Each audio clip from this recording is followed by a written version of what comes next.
تیسری کلاس، کیسے ہیں آپ؟ کیا حال چال ہے؟ امید ہے سب ٹھیک ہوں گے۔ بیٹا آج ہے 9 جولائی، جمعرات کا دن۔ تو ہم کیا پڑھ رہے تھے؟ ہم نے پڑھا تھا حضرت ابراہیم علیہ السلام کے بارے میں۔ یہ ہماری اسلامیات کی کتاب ہے، ٹھیک ہے؟ اپنی اپنی کتابیں کھولیں۔ اس سے پہلے ہم جتنے اسباق پڑھ چکے ہیں، ہم نے توحید، رسالت، آخرت اور حلف الفضول، غار حرا، گفتگو اور بہتان سے اجتناب، حضرت ابراہیم علیہ السلام کا سبق پڑھا۔ یہ تمام اسباق جو ہیں ہمارے فرسٹ ٹرم میں ہیں، ٹھیک ہے؟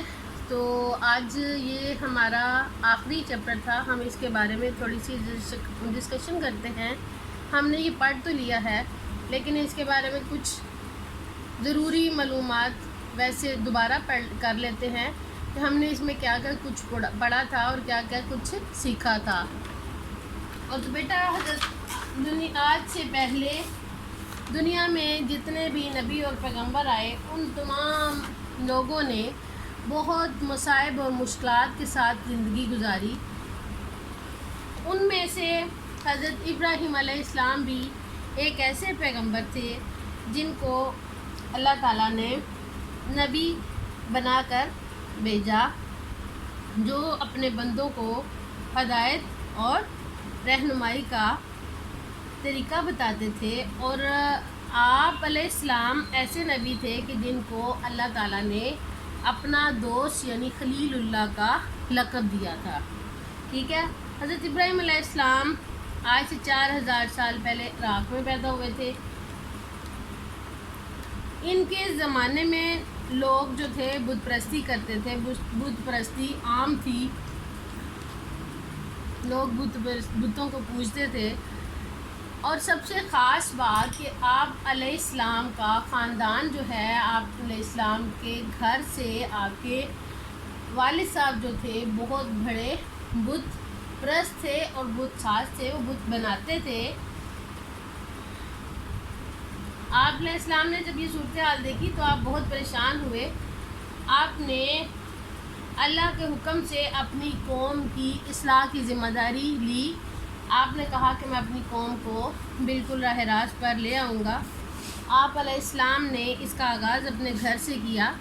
آپ علیہ السلام نے اپنے باپ سے کہا، جو کہ بت بنانے کے ماہر تھے۔ آپ نے اپنے والد کو بتوں کی پوجا سے روکا، لیکن انہوں نے آپ کی بات نہ سنی۔ آپ علیہ السلام نے انہیں کہا کہ وہ بتوں کی پوجا چھوڑ دیں، مگر اللہ کی عبادت کریں۔ اللہ تعالیٰ کی ذات بہت بے نیاز ہے، اس کے ساتھ کسی کو شریک نہیں کرنا چاہیے۔ آپ کے والد نے دعوت حق تسلیم نہ کی، ٹھیک ہے، جس کا آپ علیہ السلام کو بہت دکھ ہوا۔ آپ نے بڑے سچے دل سے عام لوگوں کو سچے دین کی دعوت دی، لیکن ان میں سے کسی نے بھی آپ کی بات نہ سنی، بلکہ انہوں نے آپ کو آگے سے کہا کہ ہم تو وہی کریں گے جو ہمارے آباء و اجداد کرتے آئے ہیں، ہمارے باپ دادا نے جو کیا ہم نے بھی وہی ہی کرنا ہے، ٹھیک ہے؟ حضرت ابراہیم علیہ السلام کیونکہ اللہ تعالیٰ کے پیغمبر تھے، اللہ تعالیٰ کے نبی تھے، تو آپ نے ایک ارادہ کیا ہوا تھا، آپ نے ایک ذمہ داری لی ہوئی تھی۔ آپ نے اس ذمہ داری کو نبھانے کے لیے ایک دن ایسا کیا کہ آپ علیہ السلام کی قوم جو تھی وہ میلے میں گئی ہوئی تھی، تو آپ نے ان کے بت خانے میں جا کر تمام بت توڑ دیے، اور سب سے بڑا جو بت تھا اس کے کاندھے پر کلہاڑا رکھ دیا اور کہا کہ اب دیکھتے ہیں کیا ہوتا ہے۔ آپ علیہ السلام کی قوم جب واپس آئی تو ان کو بہت غصہ آیا، ان کو سمجھ تو آ گئی کہ یہ اب کام کس کا ہے۔ تو جب وہ سب اکٹھے ہو کے حضرت ابراہیم علیہ السلام کے پاس آئے تو انہوں نے آپ علیہ السلام سے ذکر کیا، تو آپ علیہ السلام نے انہیں کہا، مجھے کیا پوچھتے ہو؟ آپ نے اس بڑے بت سے پوچھو کہ یہ آپ کو کیا بتاتا ہے۔ انہوں نے جو آگے سے کہا کہ یہ تو جو ہے بولتا ہی نہیں ہے، یہ کیا بتائے گا ہمیں؟ تو آپ علیہ السلام نے بڑی پھر کہا، تو اس کو کیوں پوچھتے ہو؟ تو لوگوں نے اس بات پر شرمندگی کے ساتھ اپنے اپنے سر جھکا لیے اور کہنے لگے اے ابراہیم تم جانتے ہو کہ بول نہیں سکتے تو ہم ان کو کیسے کہیں؟ اور حضرت ابراہیم علیہ السلام نے کہا پھر آپ ایسا کریں کہ ان کی پوجا چھوڑ دیں، اللہ تعالیٰ کی عبادت کریں جو تمہیں کچھ فائدہ نہیں دیتا، نہ تمہارا کوئی نقصان کرتا ہے، اور تم اس کی جو ہے پرستش کرتے ہو، اس کی پوجا کرتے ہو، تو تم اس کو چھوڑ کیوں نہیں دیتے؟ جب حضرت ابراہیم علیہ السلام نے ایسا کہا تو ابراہیم علیہ السلام کی قوم کو بہت غصہ آیا. انہوں نے آپ سے بدلہ لینے کا ٹھان لی اور انہوں نے ایسا کیا، ایک الاؤ بنایا، ایک گڑھا بنایا، ایک گڑھا کھودا، گڑھا لکڑیاں سارے لوگوں نے اکٹھی کی اور اس کا ایک گڑھا بنایا، تو اس کو اس میں آگ جلا کر آپ علیہ السلام کو اس کے اندر کھڑا کر دیا. تو یہ بہت بڑی آزمائش تھی بیٹا حضرت ابراہیم علیہ السلام پر. ایسی آج سے جتنے بھی پہلے پیغمبر آئے انہوں نے بڑی بڑی آزمائشیں مشکلات کے ساتھ وقت گزارا، اپنی زندگیاں گزاری اور کبھی بھی کسی بات سے گھبرائے نہیں اور نہ ہی اپنی جانوں کی پرواہ کی. وہ اللہ کے حکم سے جب آگ میں ڈالے گئے تو اللہ تعالیٰ نے اس آگ کو ٹھنڈا کر دیا اور وہ آگ آپ کے لیے سلامتی کا باعث بنی. اس معجزے کو دیکھ کر بھی وہ قوم اللہ تعالیٰ پر ایمان نہ لائی. اپنی قوم سے مایوس ہو کر حضرت ابراہیم علیہ السلام نے ملک سے ہجرت کرنے کا ارادہ کر لیا. تو پھر اللہ تعالیٰ نے انہیں کہا کہ اپنی بیوی اپنے بیٹے کو آپ مکہ مکرمہ چھوڑ دیں، یعنی صحرا میں اکیلے چھوڑ دیں.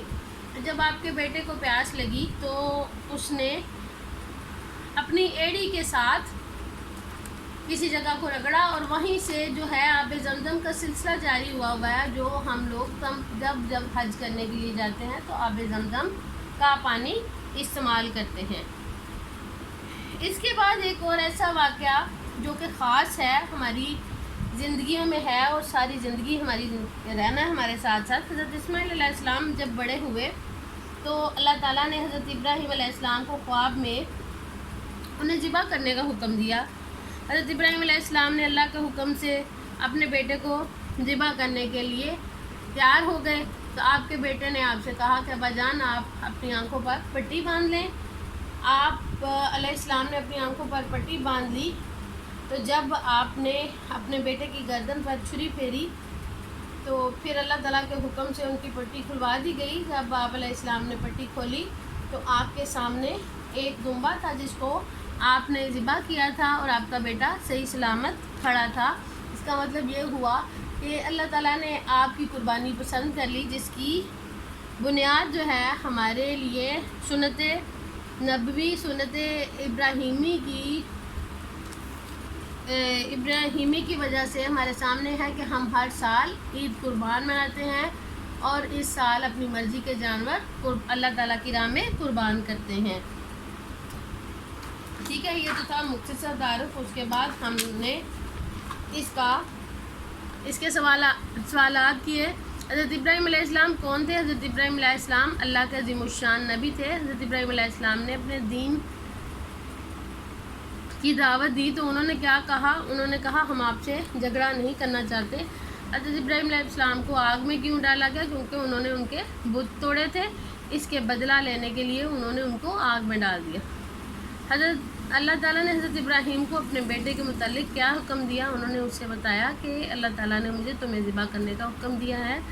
تو آپ علیہ السلام نے یعنی حضرت اسماعیل علیہ السلام نے اپنے ابا جان سے کہا کہ آپ اللہ تعالیٰ کی بات مان لیں اور جو حکم انہوں نے دیا ہے اس پر عمل کریں. ٹھیک ہے، اس کے بعد ہم نے اس کی ایک ورک شیٹ بنائی.